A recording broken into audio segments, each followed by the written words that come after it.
Hello, this is the Internet Report's bi-weekly pulse update, where we keep our finger on the pulse of how the internet is holding up week over week, exploring the latest outage numbers, highlighting a few interesting outages, trends, traits, and the general health of the internet. Today we'll be discussing insights from a recent trio of change and rollback incidents at Microsoft, Cloudflare, and Slack, along with other outage news, including the Comcast outage that impacted some Philadelphia neighborhoods on NFL's favorite Sunday. But before we start, in terms of housekeeping, we'd love for you to hit like and subscribe so you too can keep your finger on the pulse of the internet each week. Please keep your feedback coming in. It really is appreciated and it helps us to really shape the show. Reach out to us at any time at InternetReport@ThousandEyes.com, and we'll do our best to address your questions in the future episodes. All right, so let's take a look at the numbers. So what we saw from the start of the year was we actually started to see this increase when outages got up, and we sort of put that down to the fact where people are coming up on board, there's maintenance work, and we reflect back on to look at the time of day when these actually occurred from there. But then what we've seen this past couple of weeks is we started to see this trend reverse, where we started to see, and we're talking about global outages here.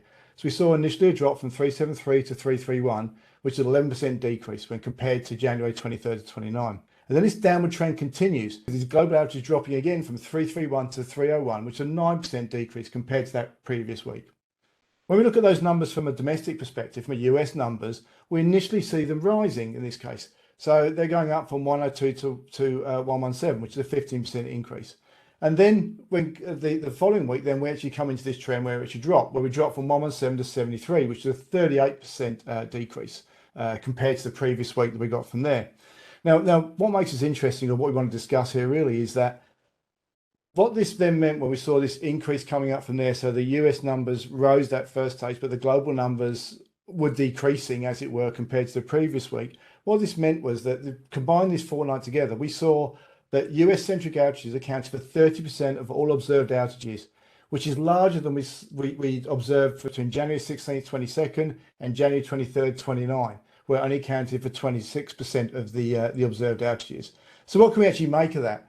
So typically what we start to talk about, and we look at this percentage of how they impacted, when we go back, and we've written about this quite a lot, in terms of how the US-centric infrastructure from a provider point of view has this global reach, because of the way it's set up, the way it's architected around from there, you sometimes get sort of this domino effect.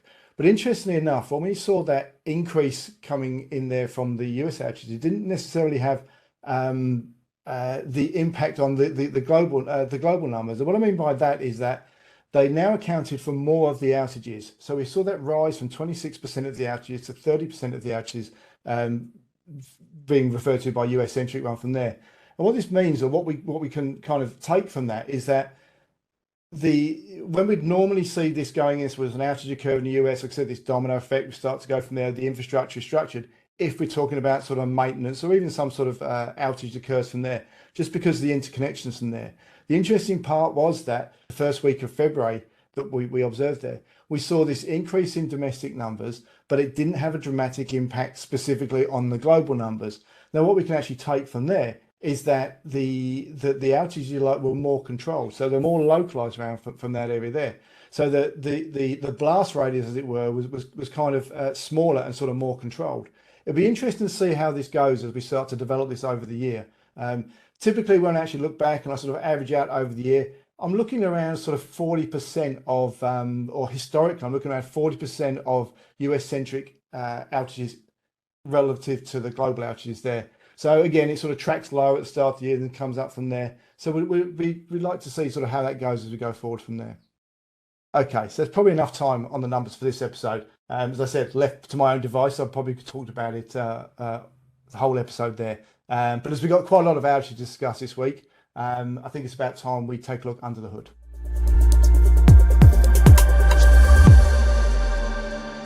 All right, so we end our last installment of the Weekly Pulse with a look at the Microsoft outage, the network configuration change on January 25th that caused application reachability issues globally. And if you haven't seen our analysis yet, I really strongly encourage you to go and check out the blog, the podcast, where we go into sort of some detail. But the reason I want to bring it up now, as it wasn't the only change and rollback incident to occur in that time frame. So on January 24th, less than 24 hours for the Microsoft incident, and around 4:55 p.m. UTC, several Cloudflare services experienced about 2 hours of downtime. And this was down to a code deployment where it accidentally overwrote some service token metadata before Cloudflare recognized it and sort of rolled it back. So before we take a look into this outage and sort of how it manifested itself and how it came around from there, I want to just take a minute to describe what service tokens are and what they're used for. So at a very high level, a token-based authentication is a protocol that allows the user to verify their identity, and they receive this in a unique access token. So during the life of this token there, the users then access the website, the app, the token's been issued for. So rather than having to keep re-entering your credentials, remember your passwords, or to copy paste from there. So you go back to the same web page. So it's this whole process of trying to, from a zero trust perspective, to try and reduce the complexity to make security not fun, but to not impact the performance around from there. So, so any resource protected with the same token they can actually get to. So think about authentication tokens like a stamp ticket. The user retains access as long as that token remains valid.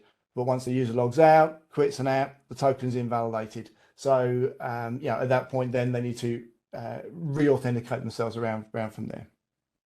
So in terms of sort of seeing what was happening underneath there, it is not really overly exciting to actually view. But the point I want to show is that Internet Insights picked this up so we can see there. So again, sort of around 1655, we saw this. And what it actually manifested itself in. So you can see the agents there started to sort of trying to make the connections come through from there. And then what they actually had when they were going to, and I've got it sort of sorted then on Cloudflare on the right-hand side there, as Cloudflare as the server network.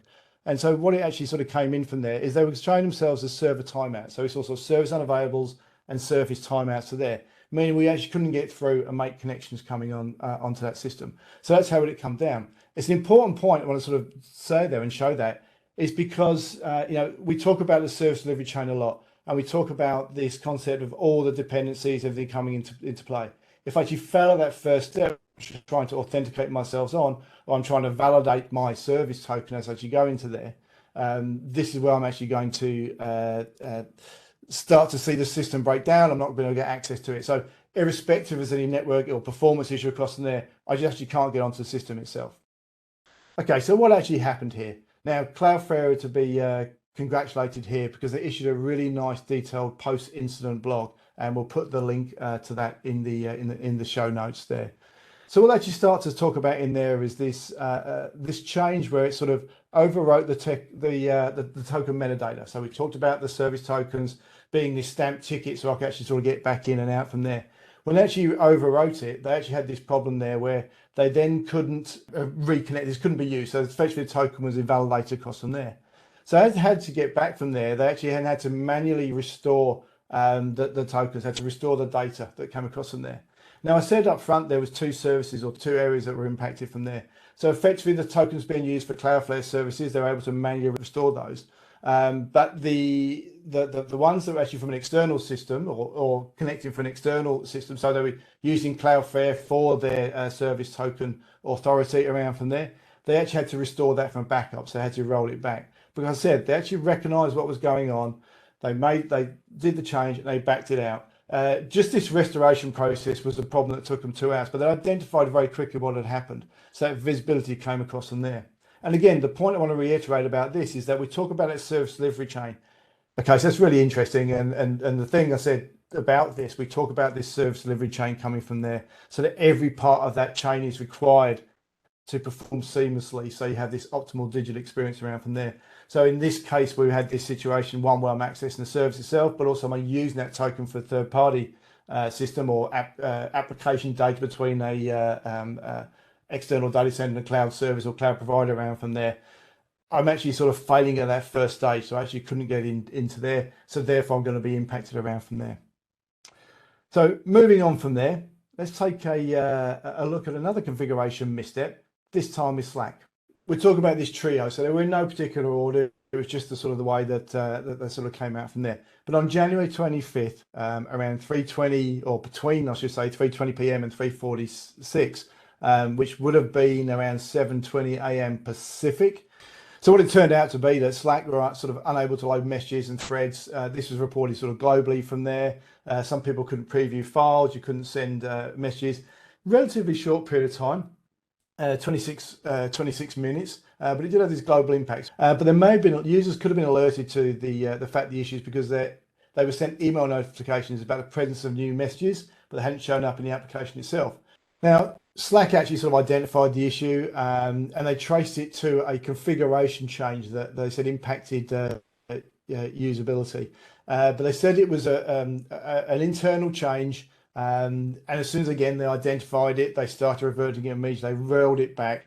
And once this was reverted, it was resolved for all users. Now, because of how we saw this impacting in the application itself, it's obviously something to do, or we assume it's something to do with the application configuration itself around from there. Now, that could have been some internal system, such as we're authenticating internally, we're making a call to a particular database, we're doing a refresh, or whatever, something around those systems there.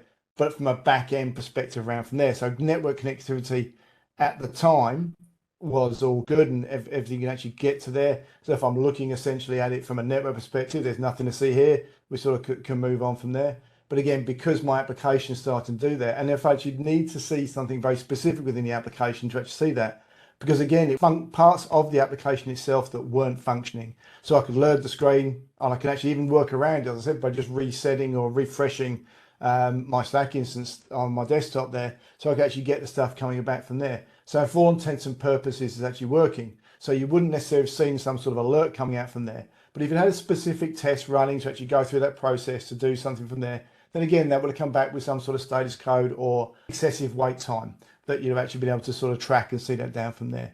So really, again, it's all sort of getting ahead of the changes that happen. And again, there's processes in place. But how would I put this onto my own environment? So if I'm actually making a change to a system in my own environment, if I have the ability to build a transaction test across from there, then I can actually verify various processes of that step going through from there.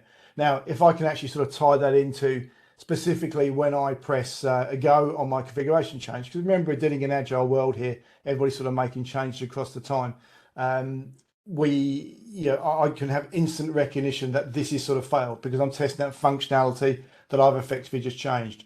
So we're starting to get this new paradigm, or hoping to move into this new paradigm, where as the developers are sort of building out sort of code and functional tests, then they could actually have this test sitting alongside. So when you actually press go, before you push, as part of your own DevOps QA process, you can actually sort of validate, is my change going to cause issues, and get this instant feedback. So therefore, in some of these, we were talking 2 hours, some of these we're talking 26 minutes.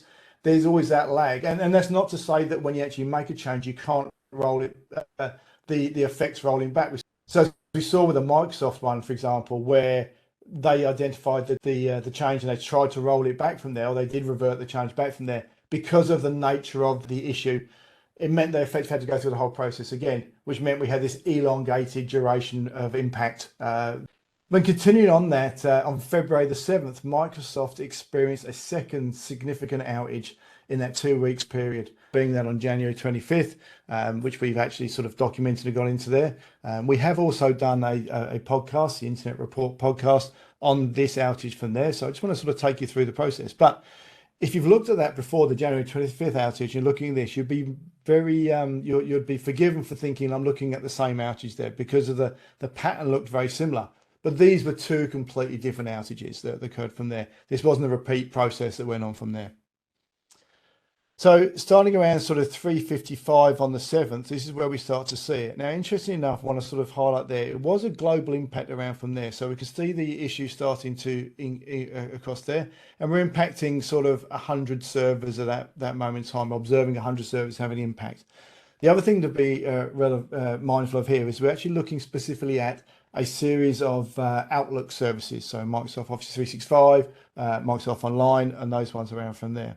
But I do start to see sort of, impact around from there in terms of sort of agent locations, or where I'm seeing this impact, but predominantly in North America. So this is sort of where it looks like it appeared to start around from there. As we sort of get into the height of it, so as we move into the second period, we start to see the number of services impact. We start to see the footprint grow, as it were. So as the outage increases, we start to see the number of servers impacted increase before we start to come down this period there. But importantly, why I want to mention that is obviously we're still predominantly North American focused. But if I start to come down through and start to see the numbers of servers impacted, or locations, agents impacted from different areas, it sort of spreads across that way there. So my global footprint was there from the start, but it's actually almost seems to be sort of impacting more areas globally than it was when it first came around. Again, manifests itself, we're talking about specifically Microsoft Outlook and associated services to that. So a very specific application, again, different from the previous one where we took out a whole range of services. This one was just looking at the application. And again, if I go into the network, there is some network outages there, but there isn't, again, nothing associated specifically with Microsoft themselves. So this is, again, we can actually sort of say we're looking at application. And indicative of that really is the fact we started seeing sort of, these service timeout areas. We're actually seeing stuff coming back, which means we're sort of seeing connectivity coming into the system itself. Now, if we actually then sort of go into the application that's there, and this is when just looking at one instance, and I do this because I want to sort of just to see what happened. The outage sort of manifests itself in the user's ability to send and receive, search for emails with connections. So timing out, we saw the times out, we saw a number of HTTP 500 service unavailable message around from there, but there was nothing into the network. Now, if I actually look at this from a transaction perspective as well, a page load to see what happened, this is effectively before the outage occurred. So I can sort of see everything around there. I can see what happens. I'm going to my my Outlook page and I do a 302 redirect. I actually redirect around from there and everything looks good. Now, if I start to go into that next service, sorry, the next interval of the incident where it starts to occur, what suddenly happens now is what I actually see is I still do my redirect, but now I can't find a server. I actually can't get to this. I get this excessive timeout in this case, or in some cases I get the service unavailable. I get the 500 message coming back at that point. Keeping with our theme of change and sort of rollback there, Microsoft were able to confirm that a change to some of their Outlook systems was a major contributor to the outage itself. And to resolve this, they undertook targeted restarts to parts of infrastructure and then to restore the connectivity for the users there. Now, really, this is where we started to see that service recover, but also at the same time, it wasn't quite as dramatic as a time coming down that we saw when we were recovering from the BGP issue on January 25th. And what we suddenly saw was some of those increases coming in from there because this was this knock-on impact. So when we were restarting a service, there may have been a service in a different country which wasn't impacted, but because of the way things were connected, this restart actually caused that system to be, the infrastructure to be impacted as it sort of came back online there. So I know we really just scratched the surface there. As I said, sort of, if you like more detailed discussion, please check out the Internet podcast. We'll put the details of the link in the show notes below. Okay, before we go, I just want to touch on a couple of outages I think are worth a mention. The first of these impacted the online payment system, Square. So full disclosure, the reason I'm bringing this one up is it was one of those time of day things that due to timing seemed to have a larger impact on the Oceania region. All right, so global impact. So it's a global outage, but the impact felt more in Oceania because the outage was starting around 7:54 a.m. Australian Eastern Time. So it's on the 7th of February there. And why that's significant is because it was small businesses, cafes, they couldn't accept the contactless payments during this morning rush when it was going across from there. Now, what then becomes interesting with this outage then, again, this is sort of one of those ones from a change, but the issue, the source of it appears to be with a third party, potentially a sort of a payment rails provider, although the actual root cause is still to be better understood. But again, the fact of this is that this highlights this reliance on third-party dependencies. All these components need to go in. So again, everything within the Square system is working. We could get to it. We could get to the back-end service.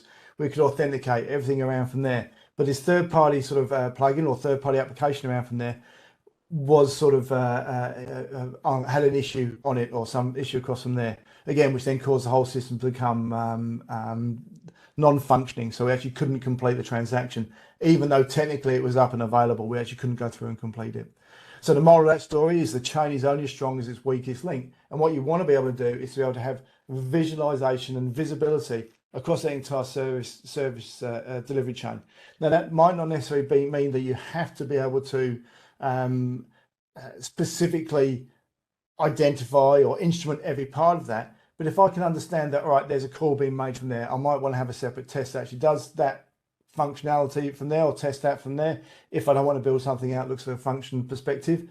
But also I can actually take into account, okay, between this step and that step, there will be a wait of X milliseconds or X seconds. If that starts to increase, then I want to be sort of aware of it, because then I'll start to have some sort of system failure across from there. At least I can actually start to see. So things change with these third parties.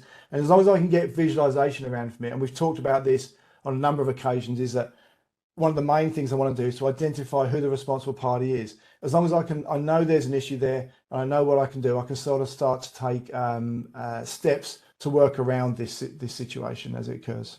And last but by no means least, on February the 12th, people in Philadelphia's Fishtown and Kensington was experiencing Xfinity service interruptions just ahead of the big game, where unfortunately Philadelphia Eagles were set to face off against the Kansas City Chiefs. So really sort of quite pertinent.